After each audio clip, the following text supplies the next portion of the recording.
তবে প্রিয় ভাইয়েরা, ইসলাম মানে কাজী ইব্রাহিমের বক্তৃতা নয়, ইসলাম মানে বাইতুল মোকাররমের খতিবের কোনো বক্তৃতা নয়, ইসলাম মানে কোনো পীরের বক্তৃতা নয়, ইসলাম মানে কোনো বুজুর্গের কথা নয়, ইসলাম মানে কোনো ইমামের মত নয়, ইসলাম মানে কোনো মনীষীর কোনো প্রবাদ নয়। ইসলাম মানে ক্বাল আল্লাহু ক্বাল রাসূলুহু, আল্লাহ বলেছেন, রাসূল বলেছেন, এই দুটি কথার নাম ইসলাম। এটাই ইসলাম। কাজী ইব্রাহিমের কথা কোনো দলিল নয় যতক্ষণ সে কোরআন থেকে কোটেশন না দেবে, হাদিস থেকে দলিল না দেবে যে এটার এই দলিল আছে। এখানে 1 শতক জমিন কিনতে আপনারা 25 থেকে 50 বছরের দলিল ঘাটাঘাটি করেন। 1 শতক জমিনের মূল্য না হয় 10 লক্ষ টাকাই হবে, না হয় 20 লক্ষ টাকাই হবে। 10-20 লক্ষ টাকার একখানি জমিন নিতে 25 থেকে 50 বছরের দলিল খোঁজেন। এর কবল আছে কিনা দেখতে হবে, পাতায় পাতায় উল্টিয়ে উল্টিয়ে, আবার পড়েও দেখতে হবে রিরাইটিং আছে কিনা, কলমের খোঁচা 2 বার পড়েছে কিনা, এটা আবার কেন, বিশেষজ্ঞ রিপোর্ট লাগবে, দলিল ঠিক কিনা, সিএস রেকর্ড আছে কিনা। রেকর্ড না থাকলে এই জমি কিনা যাবে না, কারণ এটা তার কিনা প্রমাণ হয়নি। আরএস রেকর্ডও লাগবে, আরএস রেকর্ড ছাড়া জমিন কিনা যাবে না, কারণ এই মালিকের কিনা প্রমাণ হচ্ছে না, আদৌ এই জমিন তার আছে কিনা আমি বিশ্বাস করলাম না। খাজনার পর্চা আছে কিনা, রসিদ আছে কিনা, ডাড্ডা খতিয়ান আছে কিনা, কত দলিল, কত ডকুমেন্টস, কত এভিডেন্স 1 শতক জমিনের জন্য আপনারা খোঁজেন। বাঙালিরা কি চালাক, রিকশাওয়ালা শুদ্ধ এত চালাক, বাইতুল মোকাররমের খতিব কাজী ইব্রাহিম সাহেবেরও এত জ্ঞান নাই, একটা রিকশাওয়ালারও যত জ্ঞান 1 শতক জমি কেনার জন্য গেলে। কি চালাক এই লোকটাই, বেকুব হয়ে যায়, ননসেন্স হয়ে যায়, জ্ঞান শূন্য হয়ে যায় ইসলামের কথা বলতে গেলে। কোনো দলিল খোঁজে না, কোনো প্রমাণ চায় না। হুজুর বলেছেন, বুজুর্গ বলেছেন। মোল্লা জীবনকে একজন বললেন, হুজুর আপনার তো স্ত্রী বিধবা হয়ে গেছে। হুজুর ওখান থেকে কাঁদতে কাঁদতে নিজের বাড়ি পর্যন্ত আসলেন, অফিস থেকে বুক ভাসিয়ে একেবারে মাটি পর্যন্ত ভিজিয়ে ফেললেন।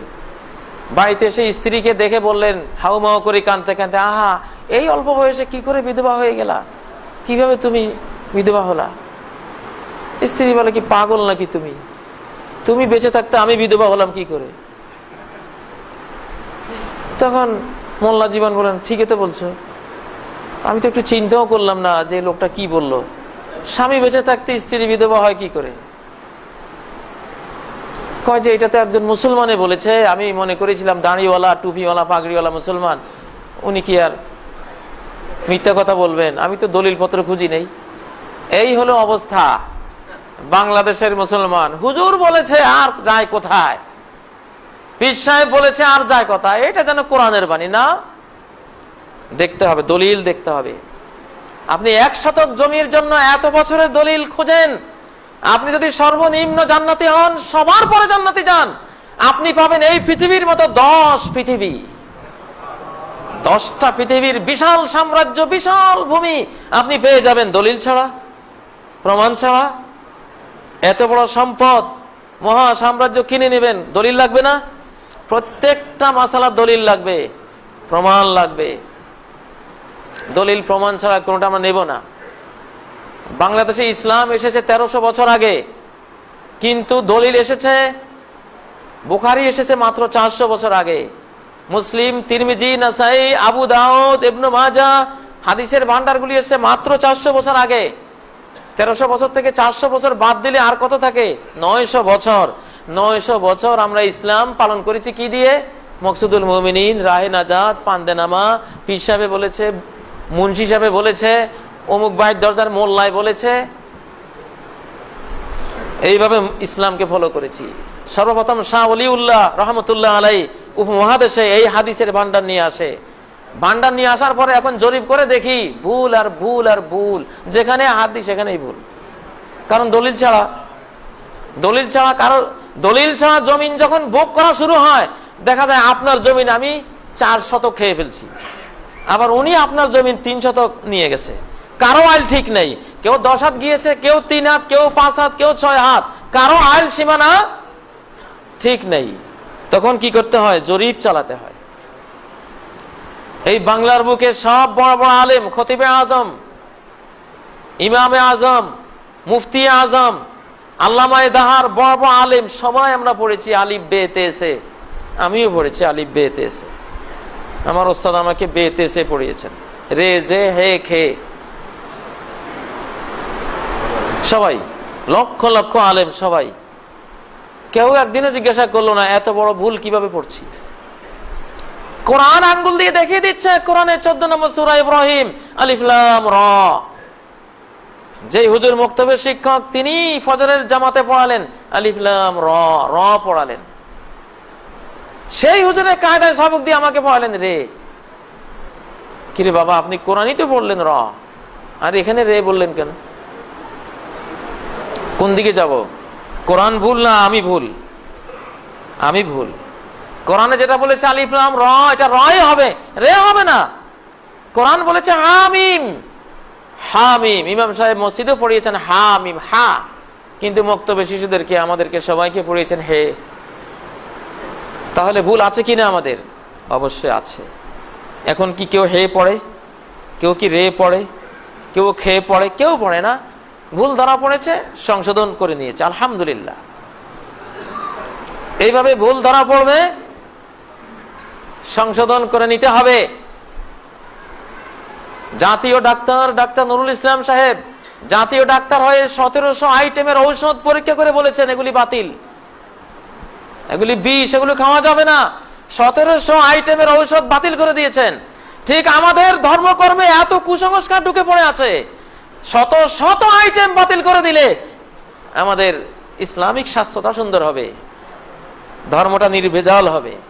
কত মিলাদ ঢুকিয়ে রেখেছি, কত তরিকা ঢুকিয়ে রেখেছি, কত নকশেবন্দি, কত চিস্তি, কত কাদেরি, কত মুজাদ্দেদি, কত হারুনি, কত শিয়া, কত ওয়াহাবি, কত গরম সুন্নি, কত কি আমরা ঢুকিয়ে রেখেছি। আজীব তামাশা, ভেজাল আর ভেজাল আর ভেজাল। এই জন্য প্রিয় ভাইয়েরা, ইসলামের নবজাগরণ সারা বিশ্বে শুরু হয়েছে। এখন খাঁটি ইসলাম আসবে কোরআন থেকে এবং সহিহ সুন্নাহ থেকে। অনেক কিছু চেঞ্জ হয়ে যাবে। কিছু পরিবর্তন দেখলে মনে করবেন না যে এটা কি করলো, হয়তো এটাই ঠিক ছিল, এটাই ঠিক আছে, কিন্তু আমাদের দেশে প্রচার পায়নি। আজ থেকে 50 বছর আগে গ্যাস, গ্যাস নামে একটা পদার্থ আছে, আমরা কেউ জানতাম না। বাংলার জমিনের নিচে হাজার হাজার কোটি ডলারের গ্যাস পড়ে আছে, কোটি কোটি গাড়ি চলবে, স্বপ্নেও কেউ দেখি নেই। কিন্তু জিনিসটা ছিল, আছে। এখন তুলতে পেরেছি, আলহামদুলিল্লাহ, তুলেছি, ব্যবহারও করছি। এখন যদি গ্যাস দেখে কেউ বলে আমার বাপ চাচারা চলে গেছে গ্যাস ছাড়া, কখনো কোনোদিন গ্যাস দিয়ে গাড়ি চালাতে দেখি নেই, কোত্থেকে তুমি এটা নিয়ে আসছো, এটা আমি বিশ্বাসই করি না, এটা বাদ দাও। আরে ভাই, গ্যাস ছিল তো, শত শত বছর থেকে এটা ছিল, আমরা আবিষ্কার করতে পারিনি। ইসলামে অনেক জিনিস আছে। নামাজের মধ্যে দেখবেন আজকে মসজিদে অনেকে আমিন জোরে বলেন, এটা খনির মধ্যে ছিল, আমরা টের পাইনি। এখন খনি থেকে আহরণ করে আনা হয়েছে, টাটকা জিনিস। আমল করো। আল্লাহ রাসূল মুহাম্মদ সাল্লাল্লাহু আলাইহি সাল্লাম সম্বন্ধে সহিহ হাদিসে এসেছে, ইজা ফারাগা মিন গায়রিল মাগদুবি আলাইহিম ওয়ালাদ-দাল্লিন ক্বালা আমিন ওয়া রাফা বিহা সাওতা।